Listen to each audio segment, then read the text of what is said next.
알아두면 쓸모있는 이야기 알쓸톡톡 시간입니다. 오늘도 최선우 리포터와 함께합니다. 안녕하세요. 네, 안녕하세요. 최선우입니다. 우리 박수 한번 치고 한번 시작할까요? 박수요? 네, 뭐 축하할 일이 있을 것 같은데 네. 이게 무슨 일입니까? 청취자분들도 궁금해할 것 같아요. 네, 바로 우리 지난주 알쓸톡톡 시간에 포항 스틸러스의 FA컵 결승전 소식 제가 네, 알려드렸죠. 맞습니다. 그 대회에서 우리 포항이 음. 10년 만에 FA컵 우승컵을 들어 올렸습니다. 네, 우리 청취자분들도 같이 해서 박수 다시 한번 칠까요? 네, 좋습니다. 포항 스틸러스의 창단 50주년이 되는 이번 해에 정말 경사가 아닐 수가 없는데요. 네, 이로써 포항은 전북 현대 모터스와 수원 삼성 블루윙스와 함께 FA컵 5회 우승으로 최다 우승팀 타이틀을 가져오게 됐습니다. 네. 이런 포항의 FA컵 우승에 우리 톡톡 동해안과 알쓸톡톡이 함께한 것 같아서 기분이 네. 굉장히 좋은데요. 또 좋은 경기력 펼쳐주신 모든 선수분들께도 수고했다고, 너무 감사하다고 말씀드리고 싶습니다. 네, 저희가 지난 시간에 이 얘기를 했었잖아요. 네, 그리고 나서 FA컵 우승을 하는 순간 네. 저도 이 알쓸톡톡이 생각나면서 더 반갑게 다가왔는데 네. 이 시간 다시 한번 포항 스틸러스의 우승을 축하하면서 이제 오늘의 알쓸톡톡 주제 얘기를 좀 나눠보죠. 좋습니다.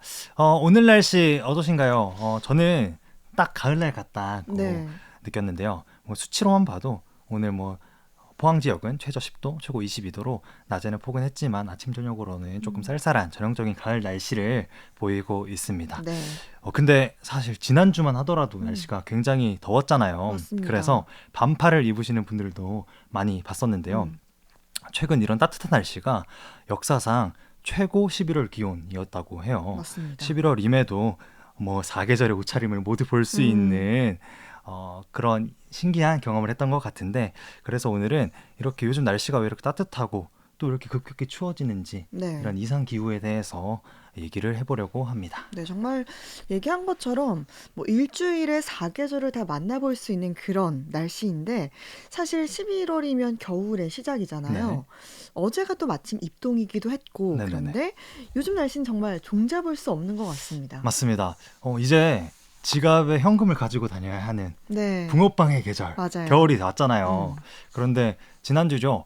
11월임에도 포항의 날씨는 섭씨 27도씨를 기록했습니다. 네, 역대 11월 중에서도 가장 무더운 날이었는데요. 음. 11월 경북 지역의 평균적인 낮 최고 기온이 16에서 19도라고 해요. 그러니까 이것보다 한 10도 정도 더 오른 셈이죠. 네, 이런 이상기온 현상은 우리 지역에서만 일어난 게 아니었는데요. 같은 기간 서울에서는 최고 기온 25.9도, 음. 대전은 26.3도, 대구는 27도를 기록하면서 11월 최고 기온을 12년 만에, 44년 만에 이런 최고 기온을 갈아치웠다고 합니다. 심지어 경남 김해시의 진영읍에서는 30.7도까지 11월인데요. 네. 올랐다고 해요. 이렇듯 평소에 날씨를 생각하고 따뜻한 차림을 하고 나왔던 사람들은 굉장히 후회를 했었던 네. 지난주였을 것 같습니다. 맞아요. 정말 저도 덥다라며 에어컨을 틀었던 기억도 나는데 이렇게 이제 기온이 높아지는 현상 네, 사실 우리 지역, 우리나라에서만 일어나는 건 아니죠? 맞습니다. 가까운 일본의 경우에는요, 그 상황이 조금 심각하다고 볼 수 있는데요. 예. 따뜻한 남풍이 계속 불어와서 뜨거운 날씨가 음. 지속되고 있다고 합니다. 그 결과 지난 7일 도쿄 도심의 낮 최고 기온이 27.5도까지 상승하면서 네. 100년 만에 11월 최고 기온을 경신했다고 하는데요. 예. 일본 기상청에서는 25도 이상의 기온을 측정하면 여름이라고 분류를 한다고 해요. 예. 근데 11월에서 도쿄에서 이렇게 여름날의 기온이 관측된 게 2009년 이후 14년 만의 네. 일이라고 합니다. 일본 외에도 필리핀은 지난 1일에 섭씨 37도 가까이 치솟으면서 아시아 국가 중에 가장 높은 11월 기온을 보이기도 했고요. 네. 한겨울에는 영하 40도까지 떨어지는 몽골의 홉수굴 지역도 21도 정도를 기록하는 따뜻한 날씨였다고 그러네요. 합니다. 중국도 마찬가지로요. 상당수의 지역에서 11월 최고 기온을 기록했는데 정말 전 세계적으로 각지에서 여름철에서나 보일 날씨가 이뤄지고 있습니다. 정말 뭐 따뜻한 11월 전 세계적으로 문제가 되고 있는 것 같은데 이렇게 좀 평소보다 11월이 더운 이유 무엇일까요? 네, 여러 자료를 살펴봤는데요. 이렇게 11월에도 늦여름 수준의 더위가 나타나는 이유는 한반도 남쪽에 네. 고기압이 자리했기 때문이라고 합니다. 음. 이 고기압의 가장자리를 타고 온난 스뷸한 바람, 그러니까 따뜻하고 네. 습기가 많은 남서풍이 계속해서 불어오면서 따뜻한 날씨가 음. 계속됐던 거죠. 예. 그래서 뭐 우리나라도 일본도 따뜻한 11월을 피할 수가 없었던 겁니다. 음. 뭐 이 밖에도 열돔 현상이라고 있는데요. 열돔 예. 현상이 우리 지역의 기온을 높이고 있다고 합니다. 열돔 현상은 고기압이 정체하면서 뜨거운 공기를 가두는 현상을 의미하는데요. 예. 그러니까 뜨겁게 달궈진 공기 덩어리가 음. 반구 형태의 지붕에 갇혀서 계속해서 지표면의 온도를 높이는 거예요. 예. 이러한 지속력이 강한 열돔이 뜨거운 열기로 주변 지역을 찜통으로 만드는 거라고 합니다. 예. 네, 그래서 뭐 외신에 따르면 이런 열돔이 인간이 초래한 기후 변화로 더 커지고 강렬해진 동시에 더 자주 발생하고 있다라고 네. 지적을 하기도 했습니다. 네, 이런 뭐 이유들 외에도 뭐 엘니뇨 현상이라고 해서 겨울철 기온을 높이는 원인도 있지 않습니까? 맞습니다.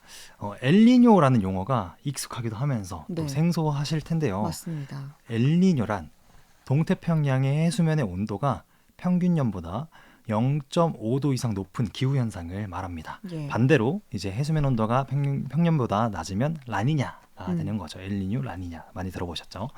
네, 아무튼 이런 엘니뇨가 발생하면 지구의 온도가 0.2도 정도 네. 상승하는 것으로 알려져 있습니다. 이렇게 엘니뇨가 발생하면 우리나라의 겨울 기온은 자연스럽게 높아지는데요. 네. 엘니뇨가 이번 여름에 굉장히 강했다고 해요. 그래서 음. 올 겨울에는 뭐 슈퍼 엘니뇨까지 발달하는 것이 아니냐는 우려가 있었는데 네. 다행히 뭐 그 정도까지는 아닐 것 같다라고 합니다. 하지만 엘니뇨가 전반적으로 태평양 부근에서 영향을 주고 있기 때문에 그 영향으로 늦더위가 나타나고 있다라는 네. 분석들도 있습니다. 네. 방금 엘니뇨가 그러니까 동태평양의 해수면 온도가 네, 평년보다 0.5도 높은 기후 현상이다라고 얘기했잖아요. 맞습니다. 근데 슈퍼 엘니뇨라면 네, 이 해수면 온도가 얼마나 더 높아질까 네. 궁금해요. 슈퍼 엘니뇨는 해수면 온도가 평년보다 2도 이상 2도? 높아지는 현상인데요. 네. 어마어마하죠. 네. 이 엘니뇨 현상이 수온과 지구의 기온 상승에도 큰 영향을 미치지만 네. 더불어서 홍수와 폭염 등의 재난 상황을 몰고 오기도 하는데요. 네. 전 세계적으로 사실 뭐 폭우와 홍수, 폭염과 산불 등의 재난 뉴스들을 많이 봤잖아요. 네. 이로 인해서 뭐 피해가 막심하다는 소식들을 자주 접하곤 했는데요. 네. 이 모든 중심에 뭐 엘니뇨가 있고 음. 지구 온난화가 뭐 이를 부추기고 있다 이렇게 보면 될 것 같습니다. 이렇게 얘기를 들으니까 네. 또 재난이 발생하지 않을까 걱정이 되기도 하는데 따뜻한 바람이 불기도 하고 이렇게 열돔 현상이 생기기도 하고 또 엘니뇨로 인해서 11월에도 늦더위가 찾아왔는데요. 이제 이번 주를 시작으로 또다시 엄청 추워지고 있잖아요. 맞아요. 갑자기 추워지는 바람 때문에 좀 꺼냈던 여름 옷을 후다닥 네. 집어넣기도 했는데요. 맞아요. 네, 지난주 따뜻한 날씨가 무색하게 이번 주에는 한파주의보가 네. 발령되기도 했습니다. 네. 뭐 영하의 날씨도 아닌데 웬 한파주의보야라고 생각하시는 분들도 계실 것 같은데 네. 한파주의보는 뭐 영하의 날씨로 떨어져서 이게 지속되는 것도 한파주의보겠지만 음.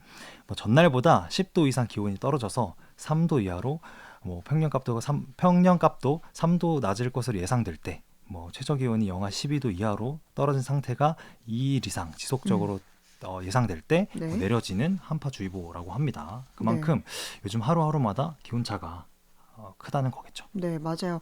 어제도 우리 이 지역에도 뭐 첫 설이, 첫 얼음이 얼었다 이런 소식을 전했던 기억도 나는데 네네. 앞서 설명해 주신 것처럼 뭐 따뜻한 날씨, 따뜻한 겨울이 아니라 이렇게 또 갑자기 날씨가 추워진 이유, 이건 어디에 있을까요? 뭐 기온이 실제로 떨어져서 뭐 추워진 것도 있겠지만 네. 최근에 따뜻한 날씨가 이어졌잖아요. 네네. 그러다 보니까 조금만 쌀쌀해져도 음. 우리가 체감하는 추위가 더 큰 것 같고요. 예. 또 따뜻한 공기와 찬 공기, 일교차가 크니까 음. 따뜻한 공기와 찬 공기가 서로 충돌하면서 네. 강풍이 발생해서 최근에도 바람이 너무 세게 불었던 적이 네, 있잖아요. 맞아요. 저도 자다가 바람 때문에 잘 수 있나 막 그랬던 네. 적이 있는데 그런 강풍 때문에 우리가 느끼는 추위가 또 더 큰 것 같습니다. 음. 뭐 그리고 앞서 설명해드렸던 엘니뇨, 뭐 지구 온난화 이런 것들이 지구의 온도를 높이는 현상이긴 하지만 예. 이 때문에 우리나라가 더 추워지고 있는 건데요. 네. 뭐 해수면의 온도가 높아지면서 북극의 빙하가 녹고 있다는 소식은 다들 많이 들으셨을 것 같아요. 네. 아나운서님도 잘 알고 계시죠? 그쵸. 이게 뉴스에도 또 자주 전해지는 소식이기도 하잖아요. 네, 이 북극에는 제트 기류라고 해서 차가운 공기가 아래지역으로 내려가지 못하게 막아주는 바람이 불게 네. 되는데요. 그런데 이 엘니뇨 현상, 지구 온난화로 북극이 따뜻해지면서 음. 북극과 지구의 중위도에 있는 중위도의 기온차가 적어진 것입니다. 네. 그래서 제트 기류가 약해지고 북극의 차가운 공기는 한반도까지 내려오게 되는 건데요. 네. 이게 바로 북극 한파라고 북극 합니다. 한파. 네. 그래서 앞서 설명드린 여러 가지 이유로 우리나라 겨울의 평균 기온은 예년보다 높아질 수 있지만 네. 북극 한파가 내려올 때는 훨씬 더 추워지는 겨울날이 있을 음. 것이다. 즉 심각한 기온의 변화가 생길 가능성이 높다라고 전문가들은 예측하고 있습니다. 네. 그러니까 엘니뇨 현상도 그렇고 뭐 지구 온난화가 좀 멀게만 느껴지긴 했는데 이런 것들을 경험하면서 우리에게 참 직접적인 영향을 미친다라는 걸 다시 한번 느끼게 되는 것 같아요. 그렇죠. 뭐 기후 변화, 기후 위기 이런 말들을 참 많이 들어왔잖아요. 네. 뭐 지구 온난화 때문에 북극의 빙하가 녹고 전 세계에서 자연재해가 일어난다. 사실 말을 들어도 크게 와닿지 네. 않았거든요. 근데 이런 기후 위기가 이제는 우리가 체감될 음. 정도로 우리는 날씨를 바꾸고 있잖아요. 네. 그렇기 때문에 이런 상황에 관심을 가지고 조금씩 지구를 살리는 방법을 찾아서 한 번씩 실천을 하는 게 좋을 음. 것 같습니다. 네. 그리고 일교차가 크잖아요. 네. 일교차가 보통 10도 정도 차이가 나면 몸의 면역력이 30% 정도 낮아진다고 해요. 예. 그리고 일교차가 크면 그만큼 낮은 온도, 높은 온도 활동할 수 있는 박테리아의 종류가 더 많아지고 예. 우리 몸의 혈액순환과 신진대사의 항상성 유지에도 어려움이 있다고 합니다. 네. 그래서 뭐 감기에도 쉽게 걸리고 음. 질환에도 쉽게 걸리는 건데요. 이렇게 하루의 기온차인 일교차가 심해져도 쉽게 감기에 걸리는데 요즘은 날과 날의 기온차도 크잖아요. 네. 그래서 모두들 건강 유의하셔야 할 것 같습니다. 네, 정말 건강 유의하시고 이상 기후 현상 이제는 정말 남일이 아닌 것 같습니다. 내일부터는 또 날씨가 더 추워진다고 하는데 모두 건강 조심하시고요. 오늘 알아두면 쓸모있는 이야기 알쓸톡톡 최선우 리포터와 함께했습니다. 수고했습니다. 감사합니다.